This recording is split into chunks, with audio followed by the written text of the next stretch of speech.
Jadi sebenarnya gigi lubang itu adalah suatu istilah ya yang digunakan untuk menggambarkan hasil sebenarnya tanda dan gejala kalau misalnya terjadi kerusakan pada gigi.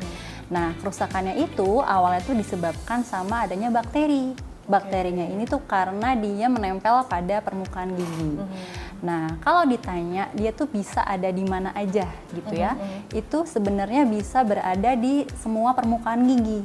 Jadi tidak ada spesifik di gigi yang mana. Tapi ada khususnya nih. Jadi ada terdapat beberapa gigi yang lebih rentan terhadap terkena gigi lubang. Itu misalnya nih disebutnya itu adalah gigi yang terlindungi. Atau nih misalnya lubangnya itu terjadi pada gigi depan. Itu pasti mengganggu estetika. Yang awal giginya terlihat putih, oh jadi kerasa nih ada hitam-hitam, ada abu-abunya gitu. Terus tadi kalau misalnya sudah kena akar itu udah nggak bisa makan. Susah, jadinya kita asupan nutrisi pun terganggu, kita jadi seleksi nih makannya jadi nggak bisa makan daging nih misalnya gitu. Lalu tadi ya pembengkakan juga sama sih, bikin ke estetika juga mengganggu, terus kan jadi bakteri juga terkumpul di situ. Lalu kalau misalnya sudah semakin parah, itu bakteri itu bisa masuk ke aliran darah, itu juga bisa menyebar ke seluruh tubuh.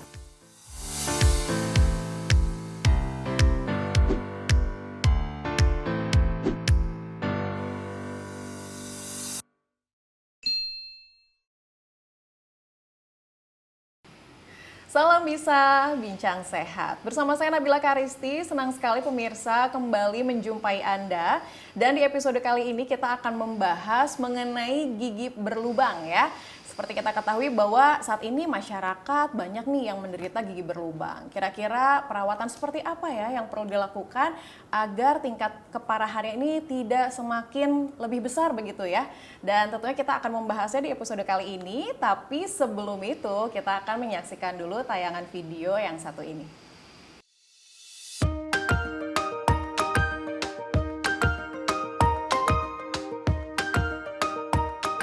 Gigi memiliki fungsi penting dalam proses pencernaan manusia. Gigi membantu manusia mengunyah dan memproses makanan di dalam mulut. Jumlah gigi pada anak-anak berbeda dengan jumlah gigi pada orang dewasa. Gigi anak-anak terdiri atas 20 gigi bungsu, sedangkan orang dewasa rata-rata memiliki 32 gigi tetap atau permanen dengan 16 gigi di rahang atas dan 16 gigi di rahang bawah. Ada 4 jenis gigi yakni gigi seri yang berada di depan dan berfungsi untuk menggigit makanan, gigi taring untuk merobek makanan yang masuk ke dalam mulut, dan gigi premolar berperan menghancurkan dan mengunyah makanan, serta gigi geraham yang menggiling atau mengunyah makanan lebih halus lagi agar mudah ditelan. Masing-masing gigi tetap pada orang dewasa terdiri atas 8 gigi seri, 4 gigi taring, 8 gigi premolar, dan 12 gigi geraham. Ya pemirsa, itu tadi kita sudah menyaksikan ya tayangan video mengenai gigi berlubang dan kita akan membahasnya secara mendalam di sini tentunya bersama dengan Dr. Gigi Desandra Puspita Nugraha dari Rumah Sakit Universitas Indonesia Depok. Dokter, gimana kabarnya, sehat? Alhamdulillah baik. Gimana Kak kabarnya, sehat? Alhamdulillah sehat juga, dan saya melihat senyuman dokter yang begitu manis. Ini pasti giginya juga sehat. Alhamdulillah, dan semoga. Iya, bicara gigi sehat tentu pasti ada perawatan yang dilakukan ya dokter ya, perawatan-perawatan secara khusus supaya bagaimana mencegah, salah satunya adalah permasalahan gigi berlubang. Nah, sebelum kita membahas lebih jauh, sebetulnya gigi berlubang itu adalah gigi yang seperti apa sih? Mungkin bisa disebutkan ciri-cirinya, tanda-tandanya, dan bisa terletak di mana aja nih gigi berlubang.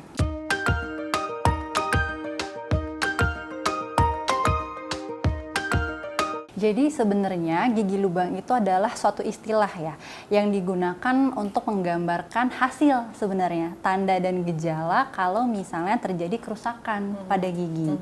Nah, kerusakannya itu awalnya tuh disebabkan sama adanya bakteri.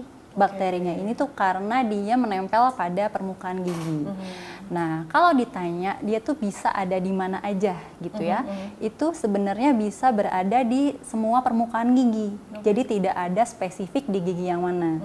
Tapi ada khususnya nih, jadi ada terdapat beberapa gigi yang lebih rentan terhadap terkena gigi lubang. Itu misalnya nih disebutnya itu adalah gigi yang terlindungi gitu. Jadi terlindungi ini adalah dia tidak terkena dari gerakan mekanis seperti misal dari lidah kita atau saat kita sikat gigi, dia tuh nggak kesikat, nggak kerai. Nah daerah-daerah seperti itulah yang lebih rentan terkena gigi berlubang. Contohnya nih, misalnya, memang kan permukaan gigi itu kan tidak rata ya, dia tuh nggak lurus flat kayak meja gitu, dia emang ada alur-alurnya sendiri. Nah kalau misalnya nih pada individu yang celah giginya itu, alur giginya itu dalam, maka sisa makanan ya, misalnya masuk ke celah tersebut, terjebak, susah dibersihkan kan, nah itu beresiko jadi lubang.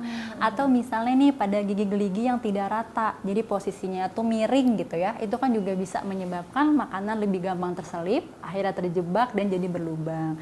Atau misalnya lagi nih ada benda asing gitu ya, misalnya kita pernah ditambal, nah tambalannya itu nggak rata, nggak halus, itu juga bisa meningkatkan resiko. Atau misalnya lagi kalau misalnya kita pakai behel, nah itu juga sama meningkatkan resiko gitu. Jadi sebenarnya nggak ada yang spesifik, tapi kalau misalnya giginya ada di kondisi-kondisi tadi itu lebih meningkatkan resiko. Oke, tadi dari satu tanda di mana apa namanya giginya itu tidak rata ya, itu kan berarti dari sana ya kan sebenarnya gitu dokter. Betul. Nah itu gimana sih caranya? Karena kan kita ketika nyabut gigi misalnya pada saat kecil ya secara normal dilakukan seperti itu, tapi kan kita juga bukan kita yang mau begitu ya. Betul. Tumbuh tidak merata itu bagaimana tuh dokter? Jadi gini, sebenarnya kalau dari tubuh posisi gigi nggak rata itu juga dari genetik pun berpengaruh gitu ya. Jadi mau gimana lagi gitu kan. Makanya sebenarnya memang sebaiknya itu edukasi ke orang tua dulu itu tuh harus dimulai dari sejak dini. Jadi dari awal kita giginya masih gigi susu itu ya, masih gigi anak-anak tuh kita jaga semaksimal mungkin sehingga gigi itu berada dalam rongga mulut itu selama mungkin sampai waktunya itu dia berganti dengan gigi dewasa gitu. Atau nih misalnya sudah terjaga periode dia bergantinya sesuai dengan waktunya, tapi tetap juga nih dia tidak rata. Itu kita bisa intervensi atau kita bisa melakukan perawatan gitu. Yang tadinya miring kita bisa geser-geser. Nah itu dia ada perawatannya sendiri, namanya itu perawatan ortodonti. Atau kita kalau misalnya sering dengar tuh pakai behel. Oh iya. Nah gitu, jadinya daerah-daerah tadi yang terlindungi tadi ya, yang terselip makanan itu jadi tidak gampang teraih, itu bisa jadi kebuka, jadinya pas sikat gigi pun jadi lebih gampang teraihnya. Oke. Untuk gigi di bagian ujung ini kita katakan gigi bungsu, betul nggak sih dokter? Nah itu ketika misalnya tidak tersikat dengan benar atau misalnya tidak ada makanan yang nyelip-nyelip dan akhirnya tidak tersikat dengan benar itu kan cenderung bisa bikin infeksi dan akhirnya menimbulkan bakteri segala macam. Perlu dicabut juga begitu ya dokter ya? Jadi betul, jadi emang beberapa kasus itu gigi bungsu kan dia gigi yang terakhir keluar ya. Jadi biasanya tuh di usia 18 sampai 25 tahun atau selebihnya tuh masih bisa baru keluar gitu. Alhasil ruang gigi tersebut keluar itu kan dia mendapat ruang sisa. Makanya kadang dia miring ataupun kalau keluar dia tidak keluar sepenuhnya gitu. Nah benar, jadinya itu suka lebih rentan terselip makanan dan itu kan menyebabkan masalah ya. Bahkan dari sebelum dia sakit pun kan nggak nyaman ya kita ada makanan terselip gitu. Jadi kalau memang ada indikasi seperti itu memang sebaiknya dicabut daripada kita pertahankan, ada rasa tidak nyaman, kualitas hidup kita pun terganggu gitu ya, jadi susah makan, bicara susah gitu ya. Kalau udah sampai infeksi ya lebih baik dicabut saja. Kalau dicabut berarti kan jumlah gigi kita berkurang nih ya dokter ya. Itu sebetulnya kalau bicara jumlah sendiri, jumlah gigi dewasa ini ada berapa dan ketika ada salah satu gigi yang dicabut itu memang tidak masalah atau bagaimana tuh dokter? Betul, jadi gini, kalau untuk gigi dewasa range-nya itu di 28 sampai 32 gigi gitu. Kalau nih misalnya ada gigi bungsu yang dicabut itu nggak apa-apa karena sebenarnya dari gigi yang lain itu masih bisa menunjang fungsi pengunyahannya. Gitu. Daripada misalnya kita pertahankan nih gigi bungsu, dia kan kalau gigi kan rapet ya, dia berkontak dengan gigi lain. Kalau kita pertahankan gitu ya, kita takut cabut atau apa, itu kan jadi terselip. Nah itu gigi yang depannya, gigi yang sebelahnya itu malah lebih beresiko buat kena lubang. Sedangkan gigi yang depannya itulah yang justru lebih berfungsi terhadap pengunyahan. Dimana kalau misalnya gigi tersebut yang kena, itu malah lebih repot lagi gitu loh, karena jangan sampai dia dicabut. Dia gigi yang aktif begitu ya? Betul, tapi kalau misalnya gigi bungsu yang dicabut, it's okay, malah itu malah sangat bagus daripada kita pertahankan tapi menimbulkan masalah. Oke, untuk ciri yang terlihat gigi berlubang ini ciri-ciri yang terlihat seperti apa? Jadi sebenarnya gini, kalau untuk ciri itu tuh dia tuh bergantung pada keparahannya sih Kak sebenarnya. Dan itu kita balik lagi ke lapisannya juga. Jadi kan lapisan gigi tuh nggak satu lapis gitu ya, dia ada 3 lapis, yang paling luar, tengah, sama dalam. Yang paling luar itu namanya email gigi, yang bisa kita lihat warnanya itu putih, yang paling keras. Kalau misalnya lubang masih ke tahap yang pertama, itu tuh yang bisa kita lihat itu dia warnanya bisa jadi kayak putih gitu, noda putih, dan biasanya kalau di lapisan pertama itu dia belum sakit, kita belum ada rasa apa-apa gitu. Kalau misalnya lebih dalam lagi, dia mulai ada porus-porus, mulai lubang-lubang kecil. Kalau dia makin parah nih, naiknya ke level yang kedua nih, yang kedalaman kedua, itu biasanya kita rasa sensitivitas kita terhadap makanan manis, panas, dingin itu lebih meningkat. Jadi kita minum dingin, terasa ngilu ngilu gitu ya? betul. Nah kalau misalnya berlanjut lagi nih lebih parah sampai ke yang kedalaman ketiga. Nah itu dia bisa rasa sakitnya itu tanpa ada rangsangan apapun Kak. Kita lagi diem pun bisa sakit. Dan rasa sakitnya itu berlangsung lama dan secara hebat, kayak sakit nyutan banget gitu. Kalau tadi barusan lapisan kedua, kita minum dingin, berhenti, rasa ngilu pun berhenti. Tapi kalau dari lapisan ketiga, itu masih terus-terusan. Seperti itu. Lalu lanjut lagi nih, kalau lubangnya dibiarkan terlalu lama, akan ada infeksi. Nah, infeksi itu cirinya tuh nanti gusinya jadi bengkak. Itu kita jadi kayak ngejendol, warnanya kemerahan gitu. Lalu di situ pun kita akan susah ngunyah. Udah jadi nggak enak banget tuh dipakai ngunyah. Dibiarkan lagi, maka akan ada pembengkakan pada wajah. Jadi bengkaknya itu tidak hanya pusat pada gusi, tapi kita bisa tahu nih, muka kita jadi beda, jadi cabi sebelah gitu. Itu gara-gara pembengkakan. Bila lebih parah lagi, itu bisa ke seluruh aliran darah gitu. Oke, untuk perawatan giginya sendiri kan tadi sudah disebutkan ya bahwa pemicu-pemicu yang bisa membuat gigi berlubang, salah satunya misalnya menggunakan behel dan lain sebagainya. Itu kalau misalnya kita hanya sikat gigi sehari 2 kali saja, itu sudah cukup belum sih sebenarnya dokter? Sebenarnya gini, balik lagi kan kalau penyebab gigi berlubang itu kan multifaktorial ya, berbagai faktor. Memang nih misalnya kita sikat giginya rajin 2 kali sehari, tapi ternyata kualitas dari cara sikat giginya itu kurang, dalam arti kita asal gitu. Asal sikat, asal cepet kumur berangkat kerja. Nah itu nanti malah jadi nggak maksimal. Jadi yang perlu diperhatikan selain dari frekuensinya, tapi dari cara kita mensikat giginya pun juga harus dipastikan benar-benar bersih, tidak ada sisa makanan atau plak yang terlihat masih ada itu juga. Lalu nih misalnya kita sikat giginya tuh rajin, tapi kita konsumsi makan manisnya juga rajin gitu. Nah itu juga berpengaruh. Makanan manis ya? Betul, karena gini, frekuensi kita makan manis dan cara kita konsumsi itu sangat berpengaruh. Jadi misalnya kita beli nih 1 gelas minuman manis gitu, kita seruputnya dikit-dikit sambil coffee shop gitu ya, lama kan nyeruputnya dikit-dikit. Nah itu justru akan lebih beresiko menyebabkan gigi berlubang dibandingkan kita 1 gelas itu kita minum habis langsung dalam 1 kali teguk, itu malah lebih aman gitu. Oke, baik. Untuk gejala-gejalanya sendiri seperti apa? Tapi dokter jangan dulu dijawab karena kita perlu rehat dulu sejenak.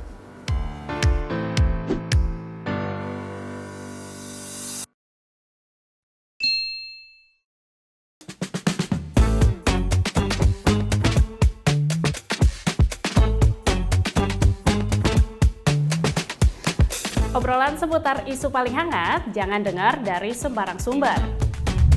Di sini, podcast yang mengundang narasumber pakar dan ahli terpercaya.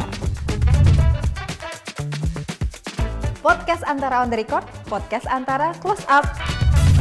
Simak ya, hanya di antaranews.com/video Dan YouTube Antara TV Indonesia.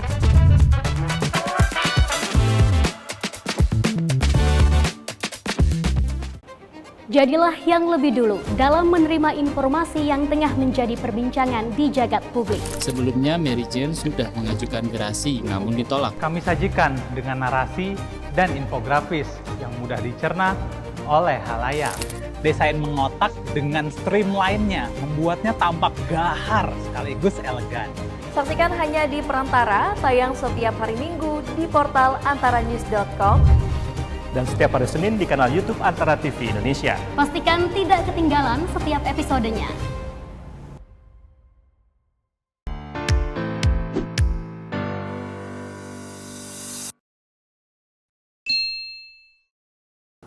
Ya pemirsa, Anda masih di Bincang Sehat, masih bersama dengan Dr. Gigi Desandra Puspita Nugraha dari Rumah Sakit Universitas Indonesia Depok. Dan kita akan lanjutkan kembali dokter, tadi kita sudah membahas mengenai ciri-ciri ya gitu dokter. Dan untuk gejala-gejalanya mungkin sendiri ada gejala yang umum, ada gejala yang khusus, ini boleh dijelaskan seperti apa dokter?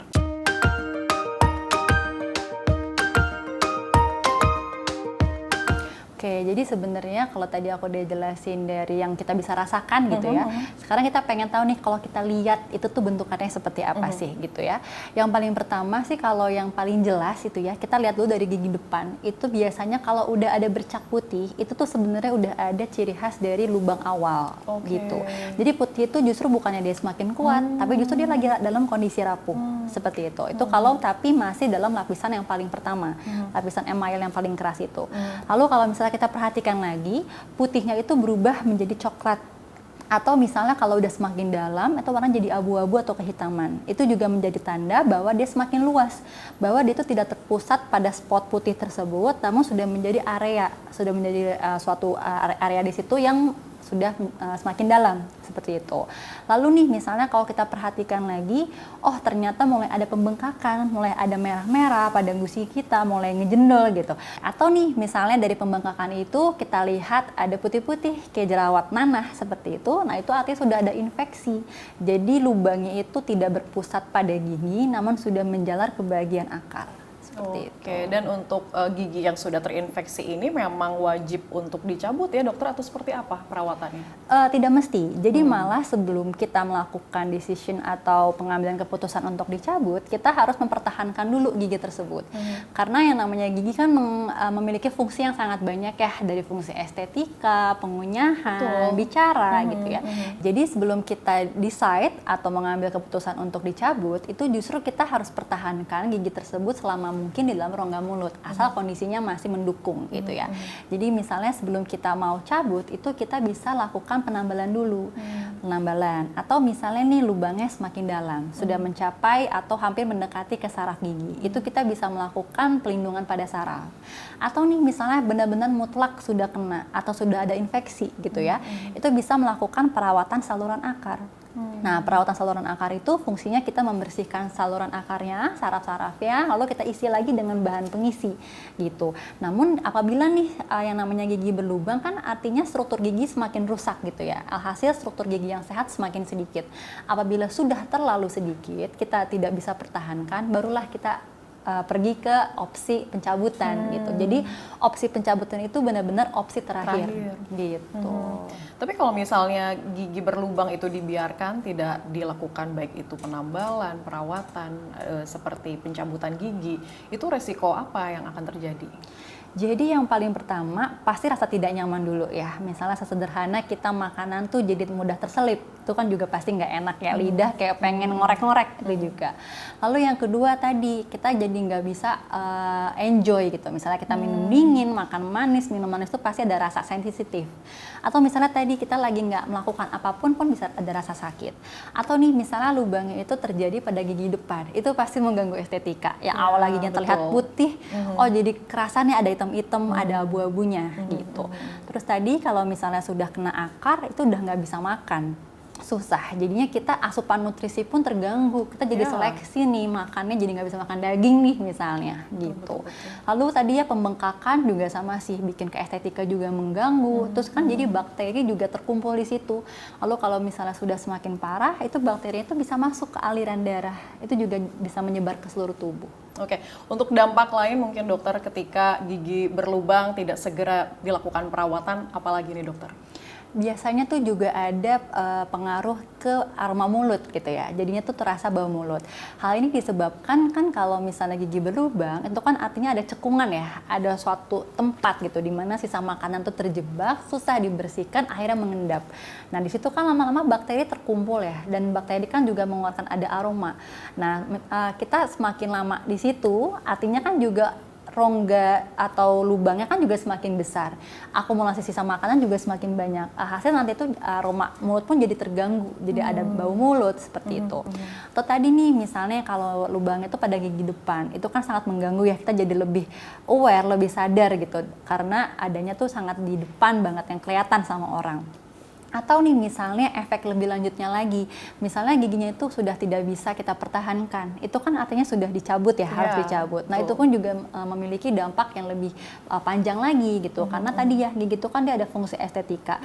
Terbayang ya kalau misalnya ada kehilangan gigi depan pun jadi pasti sangat mengganggu. Betul. Dan selain itu juga dari fungsi bicara pun sangat terganggu, karena ada beberapa pelafalan yang sangat membutuhkan gigi gitu. Jadi ketika nggak ada pun pelafalannya pun jadi aneh gitu, jadi nggak biasa lagi gitu.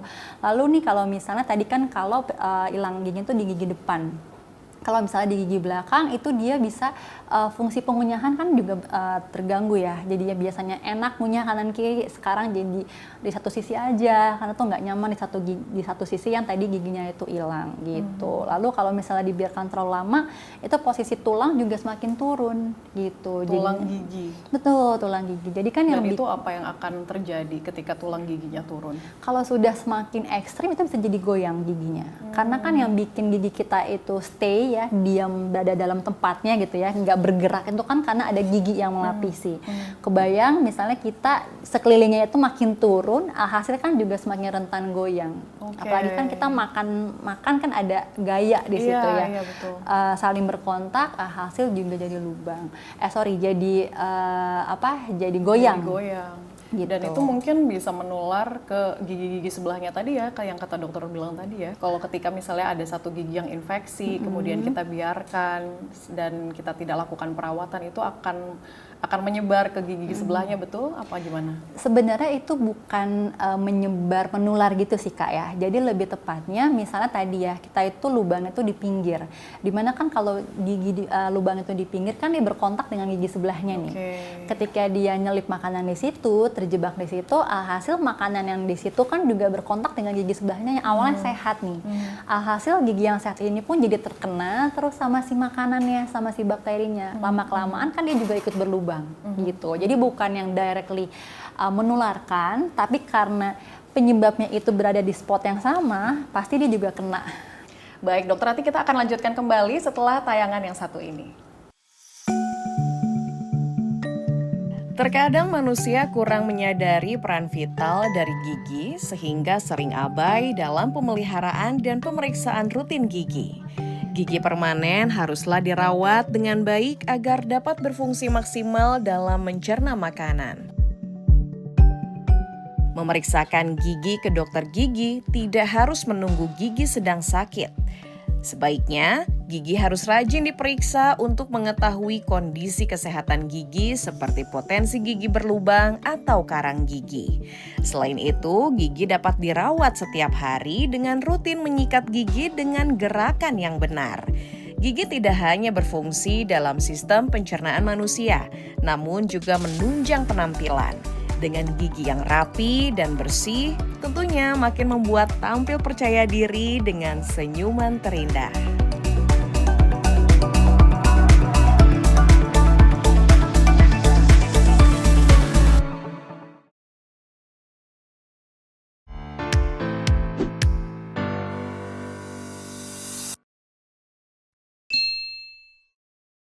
A program that brings the world to your screen through insightful dialogues, exploring various issues with international figures. How do you view this? It gives more visibility to Indonesia in France, revealing various facts regarding bilateral, regional, and multilateral cooperation in numerous sectors. Welcome back, Mr. Ambassador, to our second segment. I'm Grazia Simajuntak, the producer and host. And I'm your host, Arya Sidiara. Join us on International Corner.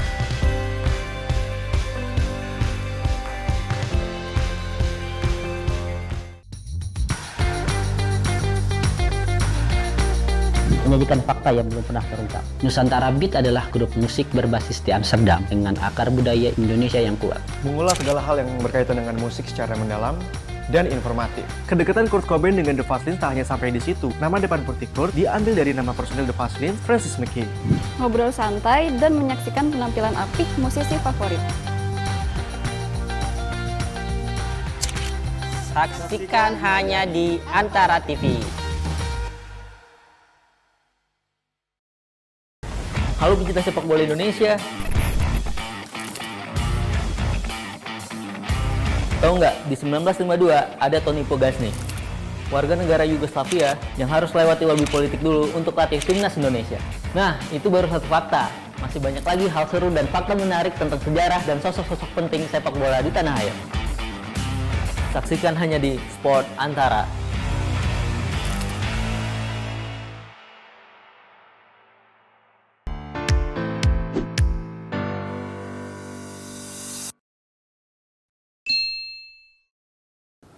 Ya pemirsa, Anda masih di Bincang Sehat, masih bersama dengan Dr. Gigi Desandra Puspita Nugraha, dan kita akan lanjutkan kembali ya dokter. Jadi tadi sebelum kita membahas mengenai penanganan, saya mau cerita sedikit bahwa saya punya pengalaman gigi berlubang di arah sebelah kanan, tapi karena itu sakit banget, akhirnya saya berubah nih ngunyahnya jadi di arah kiri. Nah itu bisa berpotensi gigi berlubang juga nggak di sebelah kirinya? Dan mungkin dari struktur muka juga pastinya akan berpengaruh, atau seperti apa tuh dokter?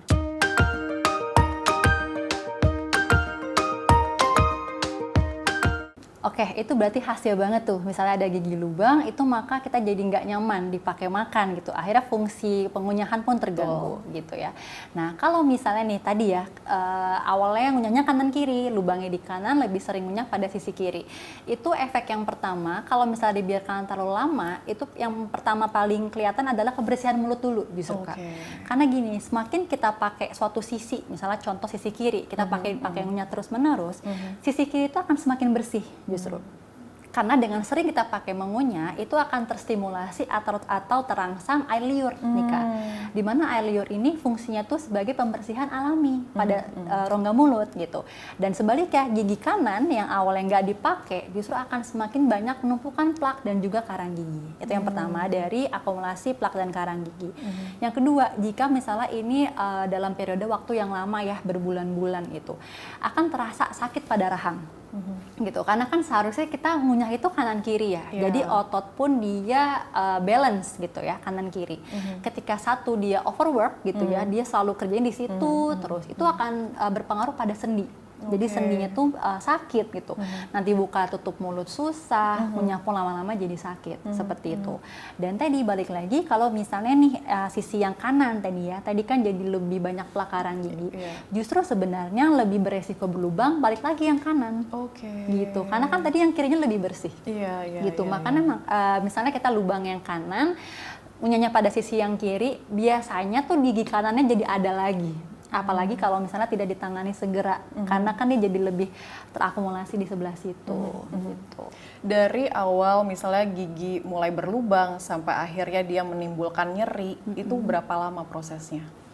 Itu sebenarnya nggak bisa kita prediksi sih, karena kadang tanpa kita sadari sebenarnya mungkin kita udah ada sensitif nih terhadap panas, manis gitu. Tapi kadang mungkin kita rasakan cuma terasa segini ngilu gitu. Padahal itu sebenarnya udah parah. Terus misalnya di minggu depannya tiba-tiba jebret jadi sakit banget. Seolah-olah kan jadi cepet ya, jadi cuma seminggu gitu. Padahal mungkin dari sebelum seminggu itu, dari kita awalnya tidak menyadari adanya peningkatan sensitivitas itu, sebenarnya udah mulai ada progres. Jadi sebenarnya sih nggak bisa dipastikan seberapa lamanya gitu. Oke, ketika misalnya kita merasakan nyeri pada gigi berlubang tadi, kemudian kita mengkonsumsi obat antibiotik, anti nyeri begitu, itu sudah sudah tersolve tidak sih masalah-masalahnya? Oke, karena gini, sebenarnya kalau kita konsumsi anti nyeri, itu tuh kita hanya merelief gejalanya aja. Jadi kita ada rasa sakit, kita obatin, kita kurangin, kita hilangkan si nyeri itu. Tapi dari penyebabnya itu sama sekali tidak hilang. Nanti kita minum sekarang, pagi, malam sakit lagi, terulang lagi. Jadi sebenarnya itu penyebabnya itu nggak kita selesaikan itu. Tapi kalau misalnya kita bicara antibiotik, itu bisa. Karena kan tadi balik lagi penyebabnya itu dari bakteri. Dimana antibiotik itu kan kita memerangi bakteri gitu ya. Tapi yang perlu dicatat adalah tidak boleh konsumsi antibiotik sembarangan. Itu harus dari dokter gitu. Dimana pasti sebelum kita diresepkan antibiotik sama dokter, itu pasti ada penanganannya dulu gitu loh. Karena ya tadi balik lagi, kalau kita cuma minum obat itu tuh nggak akan sembuh secara utuh gitu. Pasti masih aja akan ada terulang lagi episode sakit dan nyerinya. Ketika misalnya penderita gigi berlubang kemudian ke dokter untuk meminta penanganan begitu, penanganan seperti apa yang pertama kali dokter akan lakukan? Oke, balik lagi sih itu berarti ke masing-masing kasus gitu ya. Kalau misalnya nih dari rasa nyeri ternyata diketahui ada lubang, itu kita evaluasi dulu nih kedalaman lubangnya itu seperti apa. Kalau ternyata nih tadi masih bisa di lubangnya itu baru sampai ke tahapan yang kedua nih, di lapisan yang kedua, itu maka bisa kita langsung melakukan penambalan. Atau nih misalnya ternyata dia udah mendekati ke saraf, itu kita perlu pelindung saraf. Atau nanti misalnya kita bisa melakukan evaluasi menggunakan penambalan sementara dulu. Itu jadi tidak langsung penambalan permanen. Atau nih misalnya sudah mutlak kena saraf, itu udah harus melakukan perawatan saluran akar tadi. Jadi udah tidak bisa melakukan penambalan permanen secara langsung. Jadi harus ada perawatan terhadap si gigi tersebut. Selain penambalan berarti pencabutan juga mungkin ya dokter ya? Betul, itu tapi dilakukan tadi ya, balik lagi kalau kondisinya gitu betul ya, sudah sama sekali tidak bisa dilakukan apapun gitu ya, struktur giginya sehatnya sudah sedikit, maka baru dilakukan pencabutan. Itu pun kalau misalnya giginya dalam kondisi sakit itu tidak boleh langsung. Gitu. Jadi kita harus melakukan pemberian obat terlebih dahulu gitu. Jadi proses pencabutan itu saat gigi tidak dalam keadaan sakit. Oke dokter, kalau untuk penanganan gigi berlubang pada anak ini seperti apa? Oke, jadi penanganannya pun berbeda ya Kak sama orang dewasa. Karena pada gigi anak itu dia karakternya pun juga berbeda nih, karakter giginya. Lalu kita juga harus mempertimbangkan dari psikologis anaknya. Dan juga jangan lupa kita juga harus mempertimbangkan dari gigi permanennya juga, gigi dewasanya nanti gitu. Kalau misalnya nih giginya itu berlubang, itu bisa kita lakukan penambalan dengan bahan khusus gitu. Tapi jangan salah, pada gigi anak pun bisa nih keparahannya mencapai saraf juga. Nah itu kita juga bisa melakukan perawatan saluran akar pada anak. Nah, tapi nih salah balik lagi, lubangnya sudah semakin lebar, dalam, tidak bisa kita lakukan perawatan saluran akar sekalipun, maka mau nggak mau kan harus kita cabut. Nah, tapi balik lagi, tadi kan fungsinya gigi susu atau gigi anak kan sebagai panduan ya pada gigi dewasanya. Kalau misalnya harus dicabut sebelum masa periode waktu yang seharusnya, itu kita bisa melakukan tindakan pemasangan alat khusus namanya space maintainer. Itu kita menjaga ruang. Jadi misalnya nih gigi tersebut harusnya di usia 11 tahun, tapi di usia 6 tahun dia udah harus dicabut. Jadi itu menjaga selama 5 tahun tersebut. Jadi supaya ruangnya pun nggak semakin mengecil. Seperti itu. Perlu diganti dengan gigi buatan tidak ketika satu gigi atau beberapa gigi perlu dicabut karena berlubang tersebut? Iya perlu tadi, jadi space maintainer ini dia bentuknya tuh bisa seperti kayak gigi palsu gitu. Itu bahannya terbuat dari apa? Aman berarti ya ketika aman sekali. Justru kalau misalnya kita tidak menggunakan itu, jadi nanti ruang yang seharusnya dijaga, yang harusnya itu untuk gigi dewasa kan akan mengecil. Nanti efek jangka panjangnya tuh giginya jadi berjejal tuh, jadi nggak rata. Tapi kalau misalnya kita pakai alat itu kan ruangnya tetap ada, nanti ketika gigi dewasanya keluar pun akan bagus gitu, posisi itu sesuai dengan posisi yang seharusnya. Dan jadinya kalau misalnya kita tidak pakai space maintainer ini gitu ya, itu kan pengunyahan balik lagi jadi terganggu tuh. Dia makan juga jadi satu sisi, jadi nggak enak. Tapi kalau misalnya kita pakai space maintainer ini, alat ini dia makannya jadi nyaman, kanan kiri pun enak. Karena rasanya seperti gigi asli begitulah ya dokter ya? Iya, mungkin sih rasanya tidak senyaman gigi asli, tapi setidaknya tidak nyaman kalau tidak ada giginya. Iya, gitu. Baik.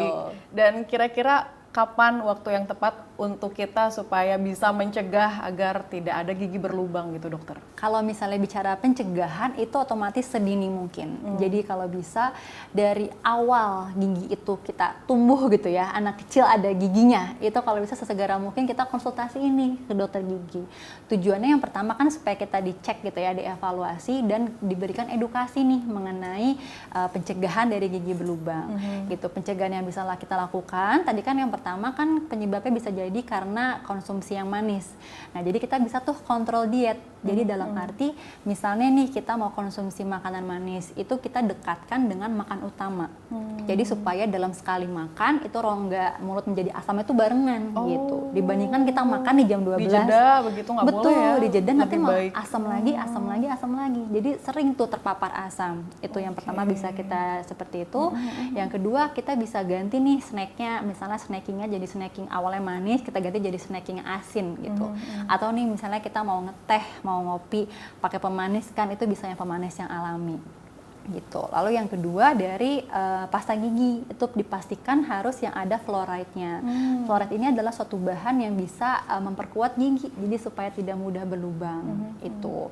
Lalu nih misalnya karena tadi kita tahu ya fungsi air liur itu penting, jadi kita pastikan bahwa rongga mulut kita itu selalu terjaga kelembapannya gitu, jangan sampai terasa kering. Jadi kita bisa harus sering minum juga, betul, begitu ya. Iya, kita jaga tuh konsumsi air kita, karena kalau misalnya kering ya itu tadi ya, jadi banyak kan resiko terjadi gigi berlubangnya pun akan semakin meningkat.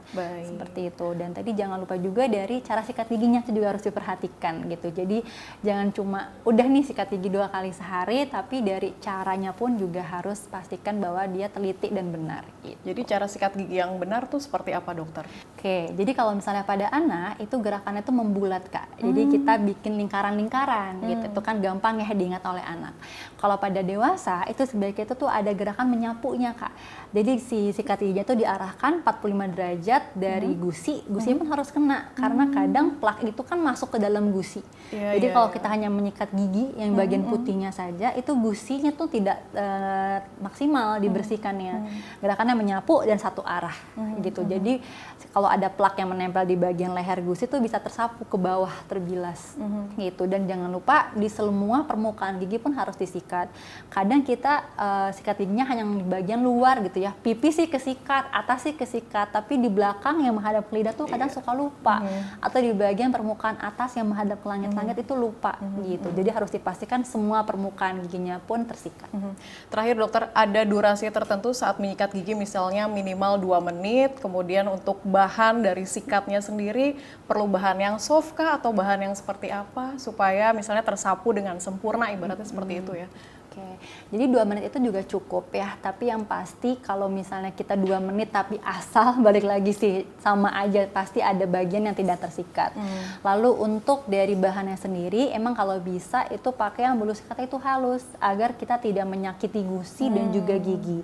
Karena jangan salah, kalau kita menyikat gigi terlalu kencang, terlalu kasar, itu gusi pun juga jadi turun gitu. Jadinya nanti menyebabkan permasalahan yang lain lagi. Gigi pun juga bisa terkikis kalau kita sikat dengan kasar gitu ya, terlalu kencang. Jadi untuk kepala sikat giginya juga tuh harus kita pastikan jangan pakai yang besar gitu. Kita merasa supaya terjangkau nih ke semua gigi, biar langsung nih kita pakai yang besar gitu. Justru harus pakai yang kecil dan membulat.